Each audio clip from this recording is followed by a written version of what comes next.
Hello दोस्तों, मैं आपके लिए लेके आई हूँ आज प्रेजेंट परफेक्ट कंटिन्यूअस टेंस।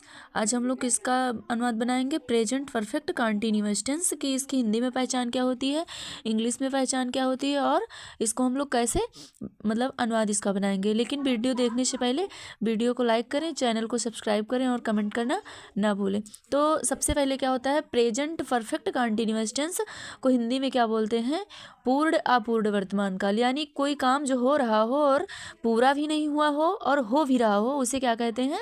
पूर्ण अपूर्ण वर्तमान काल। तो इसकी हिंदी में पहचान जो होती है वो होती है रहा है, रही है, रहे हैं। इसके अंत में क्या आता है? रहा है, रही है, रहे हैं। लेकिन इसके साथ में समय दिया रहता है। क्या दिया रहता है? समय दिया रहता है। और जब हम लोग इसका अंग्रेजी वाक्य बनाते हैं तो एक वचनकर्ता के साथ में हैज़ बीन का प्रयोग करते हैं और बहुवचन कर्ता के साथ में हैव बीन का प्रयोग करते हैं। और जब निश्चित समय होता है, यानी सुबह होता है, शाम होता है, दोपहर होता है, तो वहाँ पे हम लोग सिंस का प्रयोग करते हैं। और अनिश्चित समय में यानी कि बजे घंटा में तो क्या हम लोग किसका यूज करते हैं? फॉर का यूज करते हैं। ठीक है, तो एक वचनकर्ता के साथ में हैज़ बीन का यूज करते हैं और बहुवचनकर्ता के साथ में हैव बीन का यूज करते हैं। ठीक है, निश्चित समय में सिंस लगता है और अनिश्चित समय में फॉर लगता है। और वर्ब के साथ में हम लोग आईएनजी का भी यूज करते हैं। ठीक है, तो सबसे पहले हम लोग इसका फार्मूला समझेंगे। तो फार्मूला क्या होता है? सब्जेक्ट प्लस हैज या have plus been plus verb की थर्ड फॉर्म, वर्ब की थर्ड फॉर्म नहीं है यहाँ पे वर्ब की फर्स्ट फॉर्म लगेगी। क्या लगेगी? वर्ब की फर्स्ट फॉर्म लगेगी प्लस ऑब्जेक्ट। तो प्रेजेंट परफेक्ट कंटिन्यूअस टेंस के जो फार्मूले होंगे उसमें सबसे पहले क्या लगा होता है? सब्जेक्ट अफर्मेटिव में, उसके बाद में हैज़ या हैव, उसके बाद में बीन लगा रहता है, फिर वर्ब की फर्स्ट फॉर्म लगती है। क्या लगती है? वर्ब की फर्स्ट फॉर्म। उसके बाद में आईएनजी, फिर क्या होगा? ऑब्जेक्ट लगा होगा। उसके बाद में कॉम्प्लीमेंट, उसके बाद में क्या लगेगा? सिंस या फॉर का यूज करेंगे। अगर निश्चित समय रहेगा तो सिंस लगा देंगे और अगर अनिश्चित समय रहेगा तो फॉर लगा देंगे। उसके बाद में हम लोग टाइम का यूज करेंगे। ठीक है, तो हम लोग एक एग्जाम्पल के थ्रू देखते हैं कि वह सुबह से चाय पी रहा है। तो देखो, रहा है, रही है, रहे हैं लास्ट में मिला। ठीक है, और फिर उसके बाद में क्या मिला? हिंदी में क्या मिला? ये क्या है? ये टाइम है। ठीक है, तो ये किसका टेंस हो जाएगा? Present perfect tense, present perfect continuous हो जाएगा। ठीक है, तो प्रेजेंट परफेक्ट कंटिन्यूअस में अभी क्या बताया था? सिंगुलर नंबर में हैज का यूज करते हैं और प्लूरल नंबर में हैव का यूज करते हैं।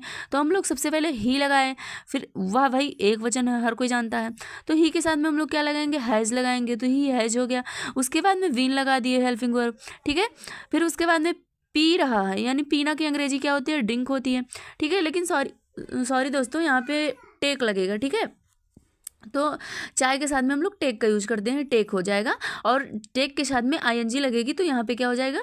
टेकिंग हो जाएगा। ठीक है, टेकिंग हो जाएगा। फिर उसके बाद में टी, और उसके बाद में सिंस का यूज करेंगे। ठीक है, सिंस ये मॉर्निंग निश्चित समय है ना, तो since morning, he has been taking tea since morning, ये क्या हो जाएगा? वो सुबह से चाय पी रहा है। ठीक है, फिर उसके बाद में हम लोग क्या आएंगे? निगेटिव वर्ब पे। निगेटिव वर्ब में क्या होता है?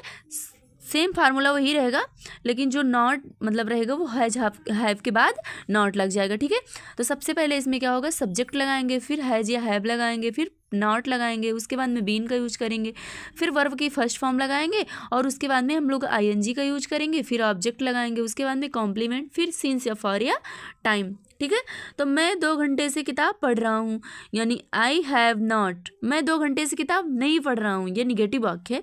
I have not been reading book for 2 hours. देखो, आई लगा तो आई प्लूरल नंबर है तो हैव लग गया, उसके बाद में निगेटिव था तो नॉट लगा दिया, फिर उसके नॉट के बाद में वीन लगा दिया जाएगा।